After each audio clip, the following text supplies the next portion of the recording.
Hello, my name is Anirban and I'm from Ranchi, India. So why I advocate the resource-based economy? Well, since childhood, my experiences were not very pleasant. I was ridiculed by a lot of people, even my own friends and by my own relatives, because I could not keep up with the rat race of the society. Then I thought, what's the problem? Is this the problem with me? Why do I have to suffer so much? But then I also was not allowed to take up those things which I like to do. I was always forced to do those things which people around me wanted me to were expecting from me to do, and that annoyed me a lot. And that all these pressures, do this and do that, and why can't you do this? You should do all these things created a pressure in me in my life, and they were very much responsible to create a negative impact in my life, and my personality changed drastically. I tend to remain shy and alone. I, I could not meet freely with the people. But as I grew up, I thought that I observed all around that the sufferings are not with me alone. I found that there are a lot of people who are suffering and whose sufferings are a lot more than my own. From that point onwards, I started having a sympathy towards society, towards the environment. But then I asked, why should there be so much suffering? Why should people fight? Why people fight? Why should there be any competition? Because competition, I have seen that competition creates conditions where some people will always lose, and it's very detrimental for many people. But the answers which I got were not at all satisfactory for me. The answers are like, it, uh, it's all God's creation, and it's all about sins. Since some people do sin in the past life, the present life they have to suffer. Now that's a very ridiculous notion for me, um, because I have seen in the society that those people who are more rich, more happy, they are generally very ruthless. And those people who work hard, who remain honest, they suffer much. So it seems that the honesty is not the best policy, and the rules of the society are always changed according to the maker of the rule makers. Now, and again, there is one more reason people give, that it's all genetic, it's all human nature. People are, some people are hardwired to be corrupt and hardwired to behave in a nonsense way. And there is all another notion that people in general are selfish. Now, this is again one more ridiculous answer I get, which I don't buy, and which creates more confusion. Because if it's all human nature, then why do we expect the politicians to behave ethically? Why do we want change? Why do we send our why do people send their children to the schools to get them educated? It doesn't make any sense, because since you have bought that theory that it's human nature, they will become selfish. Then there is no point in educating people and in expecting anyone from expecting anything good from anyone. Then I went out to seek new answers, to seek new ideas. I also saw that laws keep on changing, there more laws come in, and more sufferings increases. Politicians keep on changing. This political party comes in, or that political party comes in. It doesn't make any significant change at all.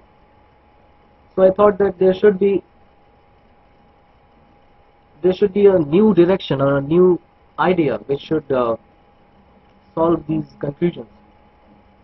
So I went out and talked with many rationalists, with many humanists.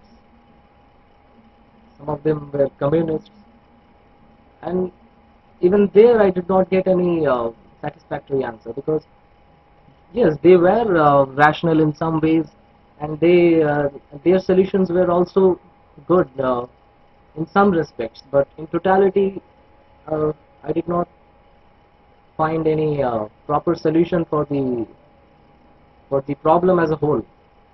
There were still many loopholes and confusions. Finally, I ended up with the movie. I saw the movie Zeitgeist Redundum, and it blew up my mind. It was so rational, so logical. It seemed that I was looking for these answers. So, and it is not that after I watched the film, all the answers I got, because in a 2-hour film you cannot get all the answers. So, what I did, whatever skepticism was there in my own mind, I resolved them after reading the books and articles presented in the movement website. I read the essays of Jacques Fresco, of Peter Joseph. I read the book called Zeitgeist Orientation PDF. I read the book called Looking Forward by Jacques Fresco, and another book called The Best Dead Money Can't Buy, and saw many videos, many small videos, and after watching and reading them, most of the skepticism went away, and the remaining skepticism which I had still, that was resolved by my own introspection, my own observation, and my own experiences with the society. One of those experiences is a very interesting one. I would like to share with you all. Um, in the colony which I live, the water supply in the colony was abundant in the beginning. But few years ago, the water supply was drastically reduced as the pipeline was damaged. So what happened that there was only uh, one tap, which was a drinking water tap. That only that was accessible to people, and the people dependent on that single tap. Um, there were about 24 families in our colony which depended on that single tap, and it was not enough. It was not enough to provide water for all the families in an abundant way. So what happened that things started changing, which was very peaceful. Our colony was used to be very peaceful, but now the things changed drastically. People started quarreling in the queues. People started politicizing with that matter. Some people started behaving that as if they were boss. Uh, the situation got so worsened that sometimes the cases like hospitalization and police cases also occurred.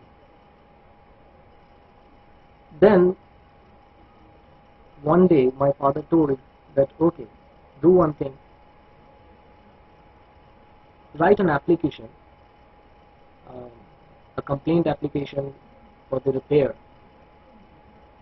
of the pipeline, and I will see what can be done. So I did.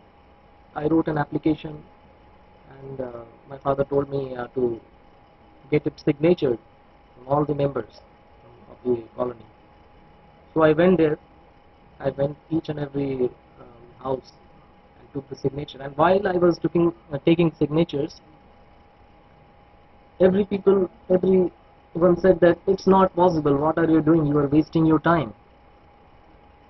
But still, I had uh, I had to do, with lot of, even with the criticisms, I took the signatures and handed the application to my dad, and he ran after all the departments and showed that application to all the officials. And weeks passed, months passed, nothing happened, and I was getting very annoyed and hopeless that perhaps nothing will change. But suddenly my dad one day came to me and said that the repair work has started, and today we have an abundant, today we again have abundant water supply, and things have again changed, and peace is again back in our colony. So that experience helped me to believe completely that yes, it's the it's the environment, not the human nature, not the genes, which changes people. So if we can change the environment, if we make the environment peaceful, then we can change all our problems. We can solve all our problems. And how do we make our environment peaceful? Again, if you take the reference of this example, only the water supply changed the situation, and which was a technological problem. So if we apply science and technology in a humane manner for all the people of the world, and if we become cooperative, then we can bring abundance in this world, and we can create an environment, a peaceful, conducive environment, which will be inbuilt to solve the problems. And that's what the resource-based economy is all about.